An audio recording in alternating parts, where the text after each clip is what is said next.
Hi, welcome to Fiberchats. My name is Irina. I'm the host here, and my guest today is Deborah Stack from Making Presents. Hi, Deborah. Hey, how are you? Good. So basically, like we are in December, and Christmas is coming, and all the holidays are coming, and everybody is trying to make those gifts for the loved ones, for the family members. And you just posted recently a post about how it's not our responsibility to make handmade gifts for every single person in the family, right? hmm How Yeah. did you get into the whole mindfulness of knitting? Like, what brought you into that? Right now, I'm really focused on mindfulness in knitting, mindfulness through knitting. But the story of how that all started kind of takes me back to how I first learned how to knit. Um, because growing up, I was that type of overextended, overachieving student that was always being pushed by my parents, like get straight A's, get the best scores, do everything, be the not just do everything, but be the president of everything, to be in the charge of everything. And I know a lot of young people sort of struggle with that feeling of pressure. And so all of my time was filled with all of this stuff. The summer after I graduated from high school was my first summer that I didn't have anything. Like I didn't have an internship or like preparing for things and studying for the SATs and all this stuff. And I didn't know what to do with myself. I was lost without this sort of over-programmed schedule. And I I didn't know what to do. I was organizing my bookshelf and alphabetizing my magazines, and I was trying to find ways to keep busy because I truly didn't know how to function without this sort of programming.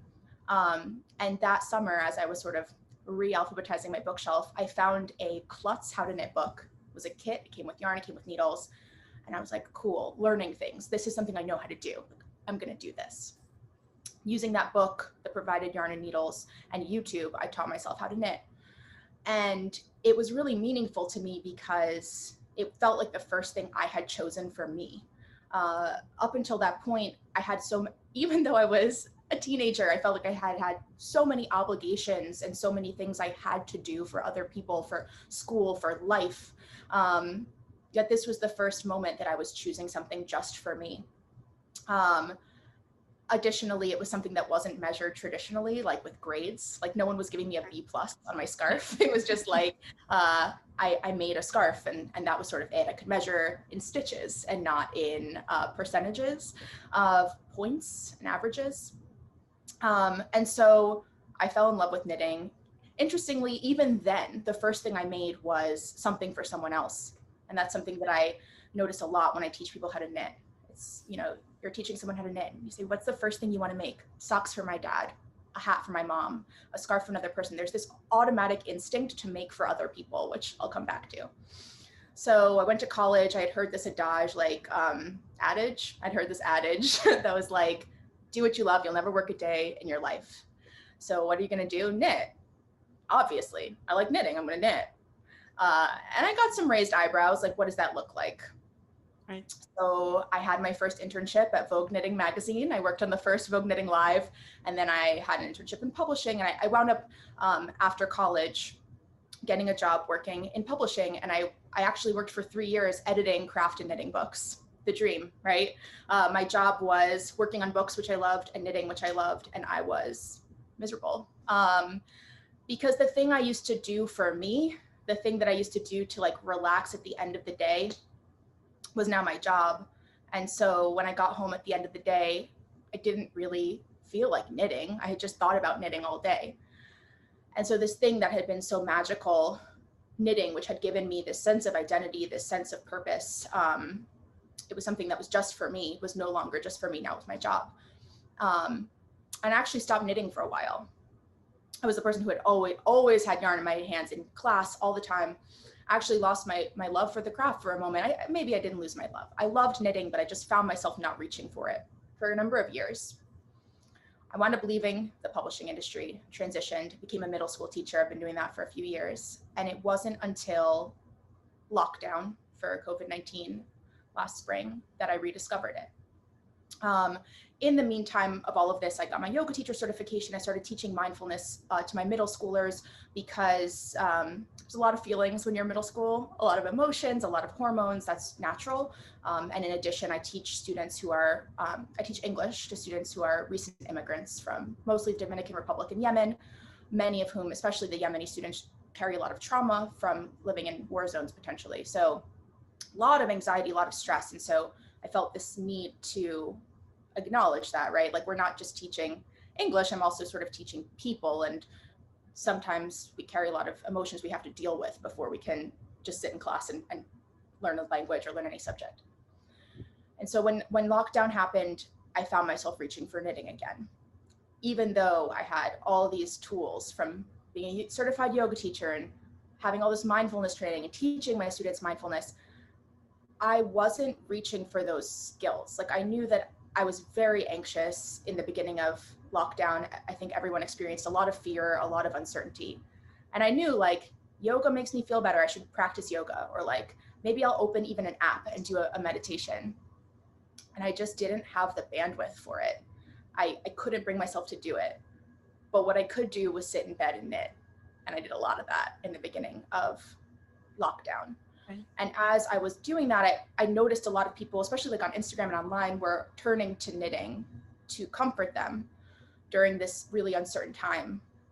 There are like a lot of reasons why that makes sense, right? Knitting is really like reliable, and you're following these instructions, and then you're making something very physical. And especially in a time when a lot of things feel out of our controls, it's like there's this very immediate thing that's right here for me that I can lean on. It's very grounding to have your hands in something, to be making something, to make with natural fibers, and it's very grounding. So it makes sense that people turn to knitting. And as I was working with it, I was like, whoa, like I can't bring myself to do a headspace meditation right now, but my knitting is giving me that solace. It's giving me that calm. And I actually see the parallels here. And so I started to sort of just put some content out into the world that was like, these two things go hand in hand. And a lot of the time you see headlines that are like, knitting is the new yoga. It's like, it doesn't have to be the new yoga, right? Like a lot of these concepts are parallel, whereas yoga maybe is a way to connect with your body and your breath. Like knitting can also be a way to connect to your body, to connect to your breath, to just take a moment, right? Like it doesn't have to be one or the other. Right. Sort of the same principle there. And so as I'm thinking about mindfulness, as I'm thinking about knitting, you just sort of start to like notice things that people are saying, like these feelings of obligation, especially around the holiday season, that I feel too. So going back to this idea of like, there is a natural drive and a natural instinct for people to knit for others. And I noticed that first, I teach a lot of middle schools how to knit. Almost all of them, when I ask them what they want to make first, it's something for someone else, a blanket for my baby brother, a hat for my sister, something for my mom. Very rarely for people to be like, I'm going to make something for me.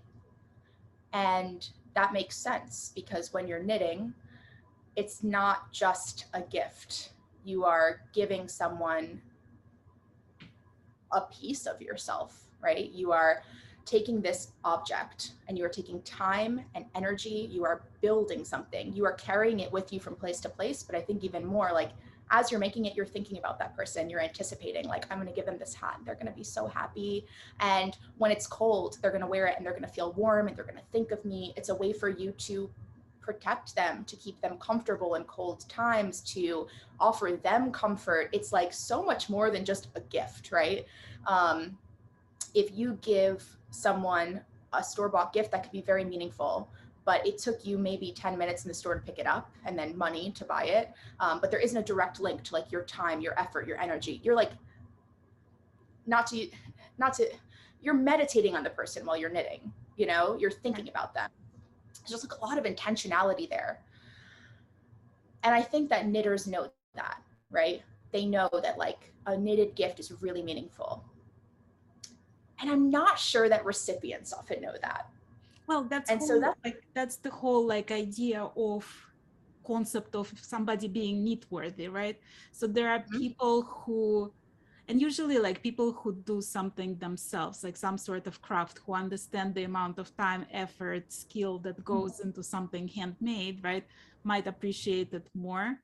than a person who like always buys their hat from Target, you know, and for like $8. So for them, it's just like another hat. So they might not understand the difference. Like, for example, when I made a hat for somebody and they throw it into the washer and dryer and then call me and say, well, it got destroyed. Like, what kind of garbage is that, you know?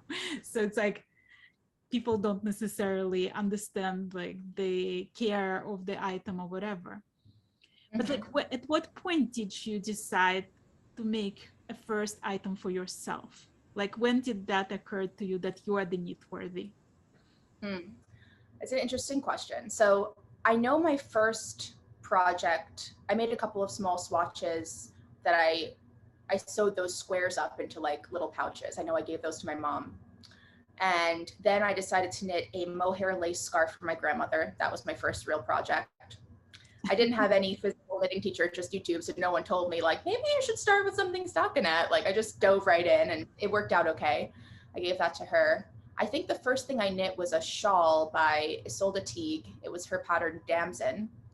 And I got a skein of silk, maybe it was silk blend yarn at the local yarn store when I was at college. So I think it must have been college because I started knitting the summer before college, and then I, moved into my dorm and I found a local yarn shop and I found this one special skein and I was like, okay, I'm making this shawl. And I remember my mom picking me up early in the school year and I wore that shawl and she was like, that's gorgeous. Where'd you get that? And I was like, oh, I made it. And she was like, what, really? And I was like, yes, like I made it. And she told me later, she was almost a little bit skeptical because she couldn't believe I had like made something like that after just learning how to knit. But I don't know if I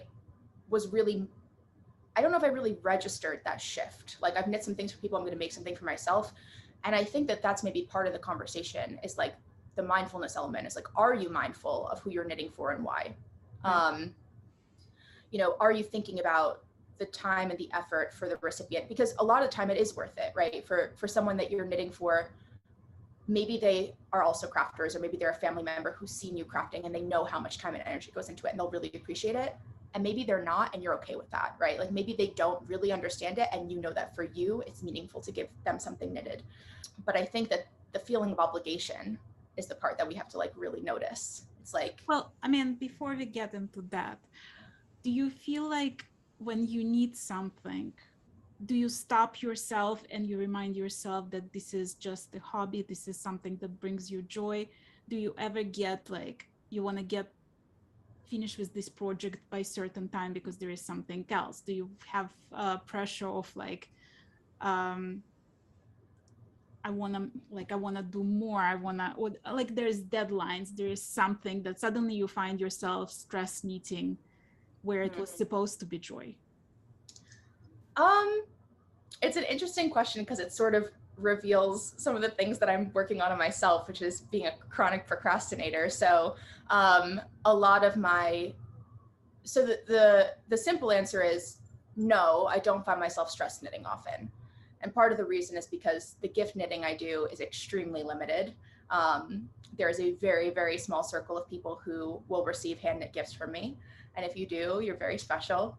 And the hand knit gifts I choose to make are for the most part fairly simple. But also, if you are a person who is in that circle of recipients, you will understand when I say to you, it's not done yet, right? Like any person who I would feel obligated to knit by a deadline for probably isn't knit worthy to me. Because any person who I knit for it, and I'm thinking of lots of people who I love dearly, who I've given presents to much later than they were meant to receive them, all of those people are understanding that like it'll get to you when it'll get to you. Kind of like an interesting example of this is I have younger brothers. They just graduated from college in April 2021. And so I offered them sort of like, would you like something knitted? And they said yes. They both wanted a hand knitted gift. My one brother picked a sweater with an existing pattern. It's called Radari. It's a beautiful sort of Fair Isle yoke sweater. Easy. My other brother requested a custom designed pillow with the Seagram building in Manhattan on it. Okay, so they're different people, that's fine. Well, the custom design is going to take a lot more time and energy than the sweater. And I really, really enjoy knitting Farrell sweaters. So I picked that one up right away, knit according to the pattern, zoomed through it, lots of stockinette, got the sweater done right away. That was done. That's already done. The pillow is not done yet. Still working on it. I've knit the whole building. I'm up to like the AC unit on the top of the building, but it's, I'm less excited about that project. And so it's taken me longer. Will my brothers get it by the 1 year anniversary of their graduation? Maybe, but I'm not really forcing myself to work on it because I don't want to put that like bad energy into the project. I don't know if that seems a little too like mystical, but I don't want to start to resent the project and then resent the person. Well, I mean, but then the question arises, right? Did you put yourself into that position by offering them to pick a gift versus just making a gift and gifting it to them, right? And making whatever you decided to make and whatever would make you happy and whatever you would love. It's true. And I've sort of done it both ways. And one thing that I've noticed is when I do pick the project and then just sort of surprise the person with it, sometimes it's not for them. And what I thought or imagined they would like isn't actually what they would like. And so I've gone back and forth on this. Actually, last year, my gift to my brothers were sweaters, and that was my choice. And I picked the patterns, and one of them really loved it. And one of them is like, you know, he like loved it to me, but I kind of know that it's not 100% for him. He was like, is it supposed to be this tight? And I was like, yeah, it's like a fitted sweater. Like maybe he would have wanted an oversized one if I had talked to him about it. And so I then sort of thought about what I wanted to do for their next big knitted gift. And I made the intentional decision to let them pick, knowing that this might happen. Right. My one brother loves to request sort of non-traditional knits for me. So I knew that might be coming, and I was willing and prepared to accept it. Also, if it was something I didn't think I could do or would really, really hate, I would have said, let's reevaluate that one. Well, so let me tell you a situation that happened to me this year. So I was knitting a Shetland lace shawl, which took me, I think, like a couple months. And it was probably like the most sophisticated design I ever worked on. And then I posted it on Facebook, and all my knitting friends were gushing how like beautiful it is, how difficult it is. And then this lady I hardly knew commented, oh, it's lovely. My dog needs a sweater. How do you deal with like requests like this or comments like this? How do you don't take it personally and like think about like, well, whatever, like this person doesn't know what she's talking about? Yeah, that can be really such a frustrating experience. It's funny, I've been like playing around with reels on Instagram. It's like the new fun thing to do. And I made one reel about people requesting knits from you. And that comment section blew up with so many stories like this of rarely close friends, like acquaintances, people you met once, the guy who works down the hallway from you requesting things. And then there were also comments from non-knitters like, I don't get it. Why is this a problem? So I think that when people request knits for me for a long time, my response has been the same, which is I will not knit it for you, but I would love to teach you how to make it yourself. And in over 10 years, I have not had one person take me up on that, which is kind of telling and I'm not really sure what it means. It's kind of interesting. But yeah, I think that maybe there's two ways to look at it, right? Maybe that request comes from a naive place where that person really doesn't understand what they're asking. And they don't understand that their question in a way is minimizing your craft, is minimizing what you're doing, especially when the monumental effort of a Shetland lace shawl, which is, I mean, incredible. It's not really the same as a sweater for a dog, but also like a sweater for a dog is like almost suggesting that that's what your knitting is worth, right? It's like, and for some people, they love knitting for their pets who are like their family, right? But for a stranger's dog or for an acquaintance's dog, it feels like a punch to the gut sometimes. It's like, you don't get it. Like, this was so much work. so much effort, so much of myself, and like I made a mistake and I had to rip back, and like all of those nights of working on this and counting stitches and not being able to focus on anything else, and really, really, and you want me to make a sweater for your dog? Like, you don't get it. So yeah, my go-to response is not to say an outright no, but to assume the best and to say, I would love to teach you how to make one.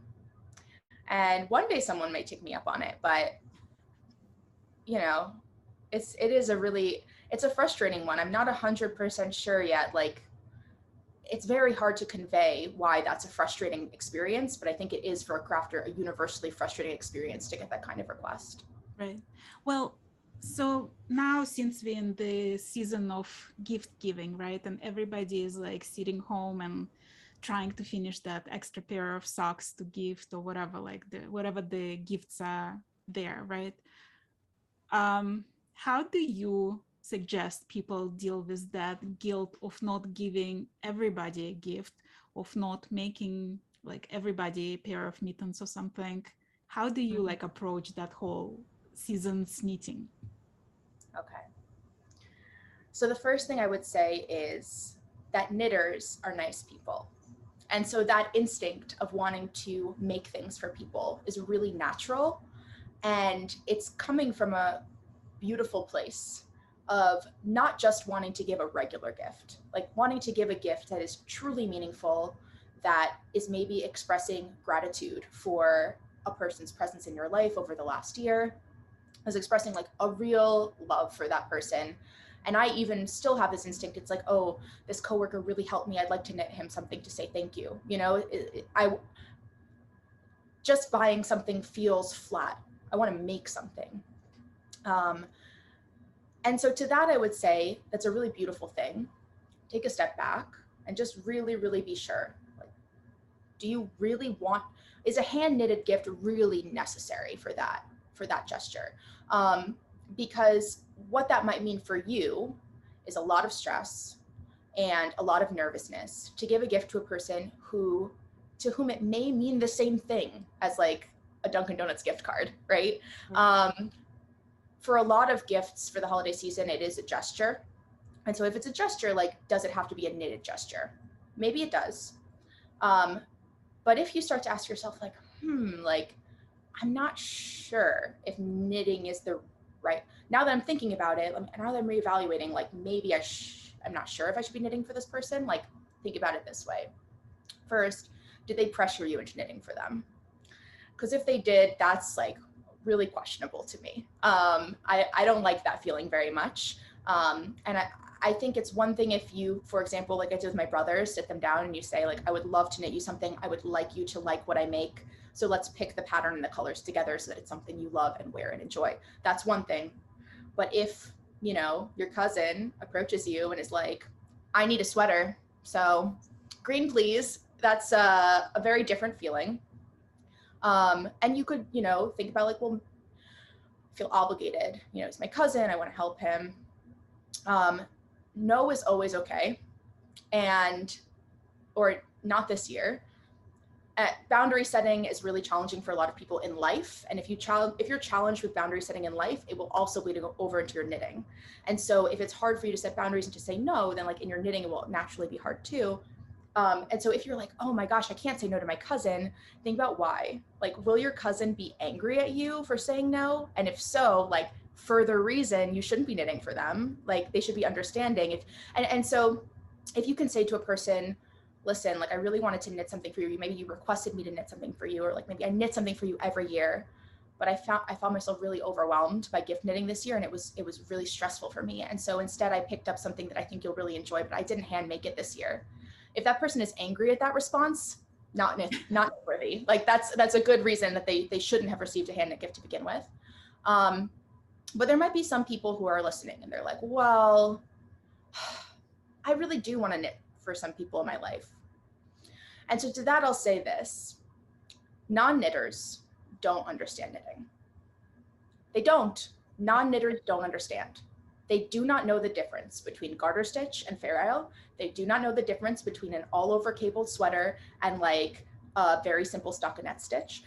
They don't know. And so you don't have to make an all over cable sweater for the people in your life. You can make a cowl out of garter stitch. You can make a stockinette stitch hat, right? Like, one thing I would recommend is like scaling back your expectations. And I am very guilty of this, even as I'm saying it, because last year I knit 3 sweaters for my brothers and my dad, who are all very tall, and all over cables and set in sleeves. And like, I picked all these details that, truthfully, they probably would have been just as happy with a stockinette stitch pullover. Truthfully, if I called my dad right now and said to him, describe the sweater you made, he would say it's gray. He would not be able to describe any other part of it, probably. That's okay. That's okay to me, right? But for me, I picked those patterns because I wanted to knit those patterns. But if you are stressed because you have to knit this all over cable sweater for all these people, like, you don't have to. You can scale it back, right? In the same vein, if you are, wow, you have to knit 2 mittens for all of these people because you're going to make them pairs of mittens, like, maybe scale it back. Maybe we're going to make 1 hat, or maybe we're going to make a very simple cowl, or maybe they're going to be fingerless mittens. Like, we're trying to like make it as simple as you can, because the truth of the matter is the recipient won't know the difference. Right. And if it is really about the gesture and keeping someone warm and giving them something cozy that you made for them, it doesn't have to be complicated, and it will save you so much time. Well, I have another question. So Sure. I've been test knitting a lot over COVID, and I really enjoy that. I love getting to know designers better. I love that camaraderie with other test knitters. I love the fact that designers trust me with something that I don't even necessarily trust myself with, that they have more trust in my abilities than I do. Like, I question myself a lot. But then it gotten to the point when suddenly, like, I have 3 tests all on deadline, and I'm feeling like I'm a failure because I can't manage all of them, and there's some stuff going on in my life that's like was unexpected and took me out of circulation for a time, right? So I'm trying to remind myself that at the end of the day, even if I agree to test knit, it's still a hobby, right? It's still not a full-time job, and the designer will not hire, but like ask a bunch of test knitters. So if in this particular instance, I didn't make the deadline, it's still not a life sentence. Like, it's still okay, and the designer will understand, right? But it's the guilt and the pressure, and suddenly I find myself overwhelmed with all these deadlines, and I'm like, all I want to do is just knit a hat. I don't want to test knit. I don't want to do any of that. How do you like tell yourself, how do you teach yourself to this ability to say no to something and to balance it and see what's reasonable amount of work and what's not, and just keep in mind that it's like, at the end of the day, we all got into knitting because we enjoyed the knitting, the program, the process, and it's not about the finished object necessarily. It's not about gift giving. It's the enjoyment of the process itself, right? Okay. There are 2 things I have to say about this. I feel very strongly about them. So the first thing is that we are all, and you are all, just people, right? You're just a person. And additionally, right now, we are all people who are living through still a global pandemic, which is extremely stressful and extremely traumatic. But even outside of that, we are all people who carry our own burdens, who carry our own trauma, who carry our own stresses that nobody can see, or that very few people can see. And so it's so common to hold ourselves to this standard of perfection that is not human. And some days we feel really productive and some days we don't. That's okay. Especially as a public school teacher during, the last 18 months, it's been really interesting because there are some days that having students do this much homework or that much studying, like, maybe that wasn't a reasonable task for certain students who were dealing with like a lot of stress and a lot of trauma. And it was important to take a step back and remember, like, we're all people dealing with a lot right now. We anticipate that others will not have grace for us. And so there's this fear, like, if I don't do this test knit, if I don't finish this test knit, the designer is going to hate me and be mad at me. And to be honest, sometimes that's perpetuated by like I do love test knits too. So the language in test knits is sometimes perpetuates that. There's been some conversation around this on Instagram lately. Like, if you don't do the test knit in time, I'm going to charge you this much money for the pattern.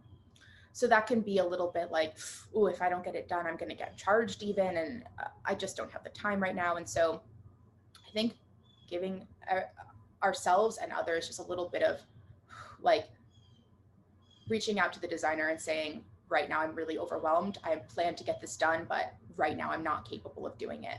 And hoping that the person will understand that you are a person just like they are people. And we all need a little space and a little grace sometimes, especially right now when the world is crazy.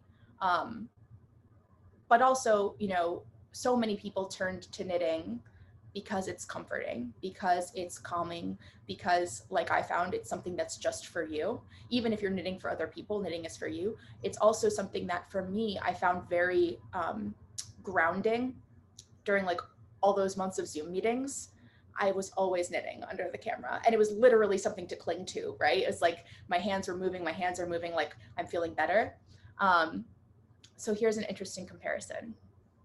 Someone who loves football during football season spends every Sunday watching football. It's Sundays, right? Football Sundays? Yes, okay. So people watch football on Sundays, and that's a couple hours, and maybe they eat wings, maybe they sit with their friends. And at the end of that Sunday, they go to sleep, resting easy, that their hobby, that their passion, that this thing they live for all year, they enjoyed it, and they go to work the next day. People who love football, for the most part, do not feel obligated to turn football into a job, do not feel obligated to turn football into something productive, do not feel obligated to become professional football players or commentators or bloggers or Instagrammers. People who love football just watch football, and then they go to work the next day. Right. And they enjoy their hobby, and they talk about it with their friends. And that's it. But knitters, for some reason, feel this obligation to turn their hobby into something more than a hobby, to turn it into a job, to turn it into a blog, to turn it into an Instagram, to turn it into a profession, to sell their stuff at market. And I think that's perpetuated by all these people who are like, you could make money doing this. And many non-knitters, not all of them, but many of them, they see you wearing a hand and they're like, you could sell that. Right. Did you know you could sell that? I did know, but I'm choosing not to. I've thought about it. I'm not going to, though. It's not for me. I can't tell you the amount of time when people ask me if I have a store and where I sell it, which was like the exact reason I put on my Instagram, the wonderful things in my life that are not for sale. I love that. Yeah, but those voices start to get to you though, right? When all these people are coming up to you and saying like, you should sell this, you should sell this, you should sell this, you start to think like, should I sell this? Am I wrong? But there's a flip coin also, because people who do sell it, right, they feel guilty for charging so much because they feel like, well, it's just a knitted item, it's just my hobby. And so like I had a lot of conversation with people who I interview who actually do sell their things, of how do you price it, and they would be having like really hard time charging $8 an hour for their hand knits, where they would never like even go to grocery store and bag bags for this kind of money. You know, it's like it never even occurred to them to get a job where they would get paid $8 an hour. So it's like, it's all these like questions of, first of all, you don't have to sell, but then if you sell, you have to treat it as your job and have fair pay for that. It's a challenge. And I think that there's a lot of deeper themes there too, with just devaluation of traditional women's work, of handwork. And one of my other passions is the history of hand knitting. And so for a long time, knitting was a cottage craft, right? Like there were sort of two levels of knitting. There was like guild knitting in the 1450s, 1600s, which was traditionally men's work. But then there was sort of cottage craft of, you know, especially women who were living in rural areas on farms, and, you know, just like knitting stockings, knitting mittens to sell at market to bring a little extra money into your family. And then especially during the World Wars, in America, there was a tradition of women wanting to participate in the war effort, but not going to war. And so the way that women felt participated is that they would knit socks for soldiers. And so there was this, even over the last 200 years of American history, there's this attachment of knitting with productivity, right? If you're knitting, then especially in World War I, World War II, you're supporting the war effort visibly, you're producing. If you knit for yourself, like it was common for women to have holes in their own stockings, right? Because if you're knitting for yourself, then you're depriving soldiers of stockings. Now we're getting into knitting history, but there is a historical element where knitting should be productive. And also in those cases of very public, very widespread knitting for the war effort, women were doing that for free. And so how is it possible then to step forward into a world of fast fashion, to step forward into a world of, you know, machine knitting, and then to make something handmade and to convince a consumer like this is worth X amount of money when you can buy something that looks fairly similar, even if it's not at its heart similar, for like $5 online. Right. And to justify that can feel overwhelming. So I understand that, and I think that it's not new. That's like a kind of a historical trend of the way knitting is viewed as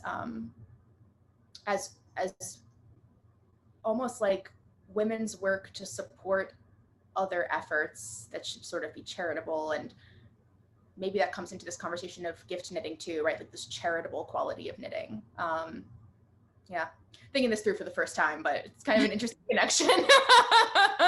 Well, what was your experience with Instagram when you started posting about mindfulness and about like you don't have to feel obligated to make gift for every single nephew, like 3 items per person?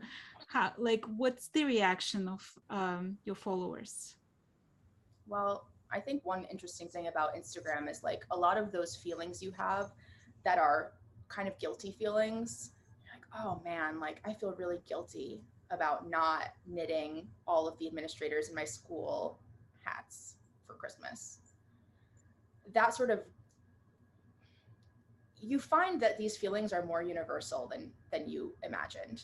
And sometimes, you know, especially with, I was sort of surprised at what would resonate with people, because initially the way that I found knitting to be meaningful in the beginning of lockdown was like, this is sort of a proxy for the breath work and stuff that I know I should be doing to feel calm. And so I was presenting sort of options to implement that into your knitting. And what I found is that people were really resonating with these ideas of like, I'm feeling pressure to knit for other people, external pressure and internal pressure. And there aren't a whole lot of voices that are saying like, you don't have to do that. Right. Or feeling a lot of people feel obligated to knit for other people, not just during the holidays. Like a lot of, it's so universal to be approached like, I like that, make me one. And how to react in that moment while still feeling kind and gracious and not rude is challenging. I don't know that there's a universal response that everybody feels comfortable with. Well, you know what my response became, that right now I'm in the middle of something else because I'm learning new technique or I'm working on something new for myself. So maybe then like later on, but right now I'm busy with that. And people appreciate that because, and it's true, like that I'm usually working on something that's like interesting for me. Mm-hmm. Intellectually. I wonder like what your thoughts on that, because you're an educator. I noticed that like a lot of people who learn to knit as young children, for them like knitting something very simple like stockinette stitch or socks, something like, you know, mindless knitting is comforting. It's almost like bringing them back into their comfort zone. Whereas people who learn to knit as adults are very ambitious about learning. And like, I mean, I personally feel like I have wasted so many years not knitting that I have to catch up with that and like learn how to knit everything I could have knitted like all those years. And so for me, it's like, it's a lot of pressure put on myself by myself to try like more difficult things, thinner yarn, thinner needles, like just to challenge myself, right? Do you feel like we do that to ourselves? Like, is there the right way to knit or the wrong way to knit, or whatever brings you joy? It's an interesting question. Right off the bat, I don't think there's any wrong way to knit. Of course, it's whatever brings you joy. But I do think as adults, we don't have as many opportunities to learn new things. And I think it's, we don't realize how empowering it is to learn something new. And so when 3 winters ago now, I started learning how to snowboard. My boyfriend loves snowboarding. I joined him. It was, as a non-athletic person, it has been a continued challenge. However, it was the first time in years that I had this experience where I would wake up in the morning and I was not able to turn left on a snowboard. And by that evening, I was able to turn left. And even though I had fallen and I was wet and I was cold and I was comfortable, it was like, whoa, that's so cool. I couldn't do that 6 hours ago, and now I can. I learned that today. And I realized that I hadn't had that experience in a really long time. And so I think as adults, like, we forget how exciting it is to learn new things. And I think the drive you're describing to like thinner needles, new stitches, new stuff, like you describe it as a wanting to catch up on lost time, but I wonder if it's just like this drive to continue learning new things and trying new things and to continue getting that rush that's like, I couldn't do that a couple months ago and now I can, and look how cool it is. It's this really fulfilling feeling, especially if you are in essence teaching yourself, and even if you've taken a class, like all that practice in the evenings, YouTubing how to do it, ripping back, double checking, inserting a lifeline, you know, fixing your mistakes, that click when it happens for you, I think is a really exciting feeling, at least for me. So that might be a phenomenon that sort of aligns with what you're describing. As far as young people knitting, I've found that a lot of my students who learn how to knit don't have any like predisposition or any notion of what knitting should be. So especially like they don't have an idea that knitting is for grandmas or knitting is for women or knitting is for, you know, they kind of see what I wear to school and they get excited and they're like, teach me how to do that. But they don't have any stigma around the craft yet. Right. And so I wonder if that's part of it. They're just like, I'm knitting stockinette because stockinette is fun and I can watch TV while I knit stockinette. So cool. It doesn't have to be anything other than what it is, which is just like keeping my hands busy, making something fun. Awesome. It's a hat. On to the next thing. You know, there's no pressure because of that. Right.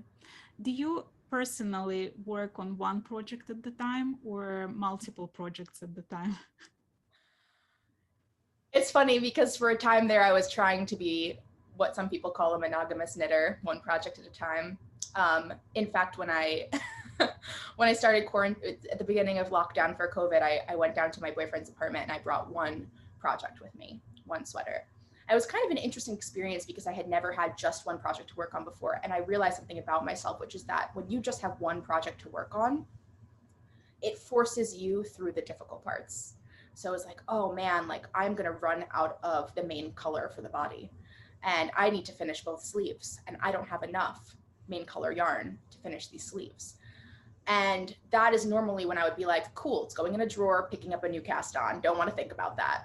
But because we were locked down, I didn't have anything else to work on. I was like, all right, I guess I'm gonna sort of do my own thing and switch to the contrast color on the sleeve. And maybe I'll like copy this part of the chart and I'll just do a little color work and transition. And I pushed through that difficult part and I was like, wow, that is not the way I normally knit. Normally I get to that tricky part and it goes away and I pick up something new. And so having just one project forced me through that difficult part. And I was like, awesome, this is all I'm gonna do from now on.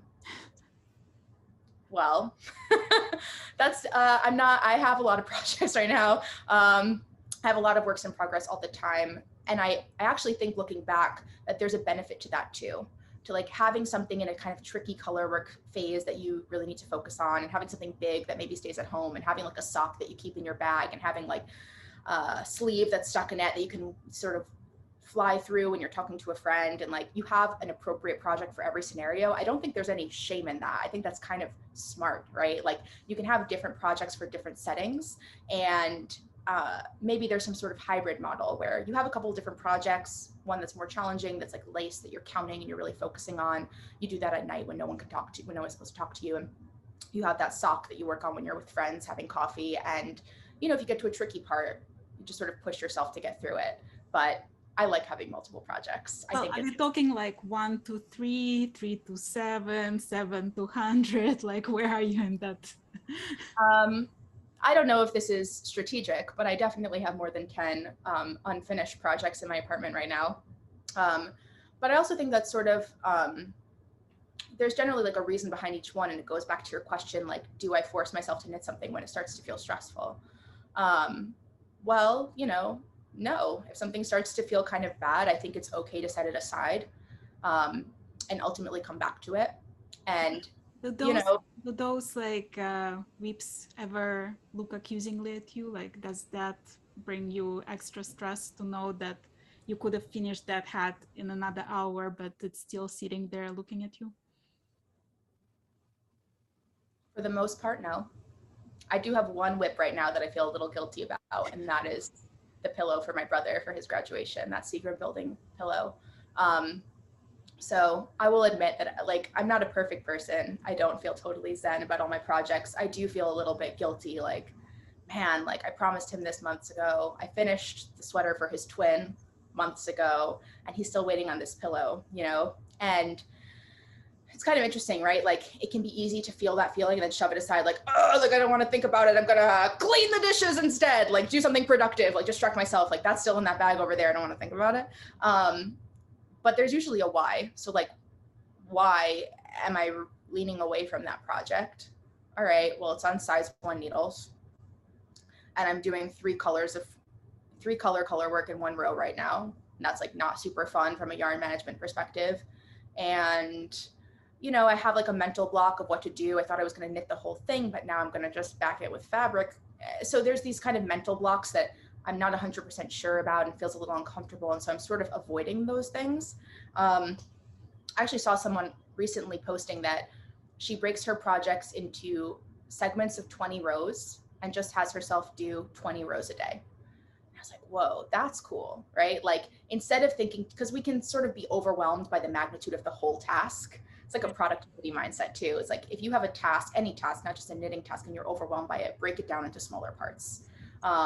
You know, maybe you don't have to, for you, like film and edit a whole YouTube video in a day. Maybe you like film it and then come back to it later and you just do the sound part, and then you come back to it later and you just do sort of part of the video, and then you can come back another day and do the rest, and then you can do the captions another time. Like I'm sure there are lots of pieces that you break down, because otherwise it would be too overwhelming to say, I'm going to sit down today and do this whole thing. You wouldn't want to do it. Right. So breaking it, I think that, you know, if you find that resistance, this is kind of the idea of mindfulness, right? Is like without judgment, being aware. So if you find that your apartment is full of whips or your home is full of works in progress, and you are feeling very guilty about them, very uncomfortable about them, you don't want to think about them, they're like ghosts whispering from your drawers, like, I'm here, finish me. Like, okay, well, what is preventing you from picking it up? And there may be a legitimate reason, like I have to rip back 10 rows and I really don't want to, or I just don't know how to do this nest technique. I knit the whole thing and I have to steek it, and I've never steeked before and I'm really scared to. Or I ran out of yarn and I know I have to order more, but I have to find the dye lot, and oh my gosh, like how am I gonna match the dye lot? It's such a chore. And so you just put it away, right? Like there's usually like a reason, a stop, or you picked up another project to work on for a gift that you felt obligated to finish. Like there's usually a reason why. And then if you can isolate that, it's like, okay, with compassion, it makes sense why I set that aside. I understand why I set that aside. You know, like think about how you would speak to a friend if they were in a situation, right? Like it makes sense that you put that project down. That sounds challenging. Right. So how can you break it down into smaller pieces? Think about how to get it back on your needles if you want to. And also, if that project is really not working for you, how can you give yourself permission to just rip it out? Right. You know, Well, use the yarn for something else. before we finish, I want you to give us the advice that you can give to the knitters right before the Christmas season and the holiday season. What can we do to like reduce that stress of gift knitting? Okay. The most important thing beyond presents, beyond knitting even, is yourself and your sanity and your contentment, especially in the holiday season, which is about joy and which is about friendship and family, right? The most important thing is to preserve yourself, to preserve your joy. And so if stepping into the holiday season, you are losing joy with your knitting and you are overwhelmed with all the projects, you have permission to reevaluate. Give yourself permission to reevaluate. And with that reevaluation, like really decide, like you feel like you have to knit for all these people and to knit all these things for all these people. But that have to isn't real. It's not your job. No one is going to fire you if you don't knit all these things.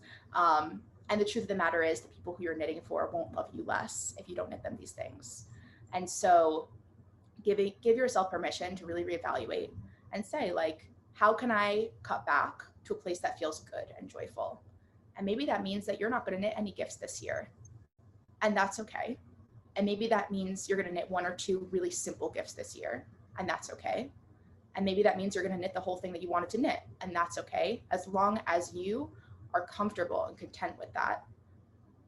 And if you find that you are in that position where you're like, oh my gosh, I was going to knit this thing for this person, and maybe I even told them, maybe even promised them, and maybe they're really excited, and I think I don't want to, deep in my soul. It is okay to say to them, I'm sorry, I'm not going to do that this year. I thought I had the bandwidth for it, and I don't. As you know, the world is crazy. I'm sure you're feeling it too. I'm just too overwhelmed to knit that for you this year. I'm so sorry. I may reevaluate and knit gifts again next year, but I'm not going to do it this year. Instead, I'm going to get you something really meaningful that is store-bought. And if that person is knit worthy, then they will understand. You know? Definitely. Well, thank you so very much for sharing your wisdom today with us. And thank you for being guest of my channel. I really loved having you here. Thank you for having me. It was really, really wonderful to be here. And I hope everyone has a really happy holiday season, and good luck to all of you with your knitting. Thank you. Happy holidays, everyone.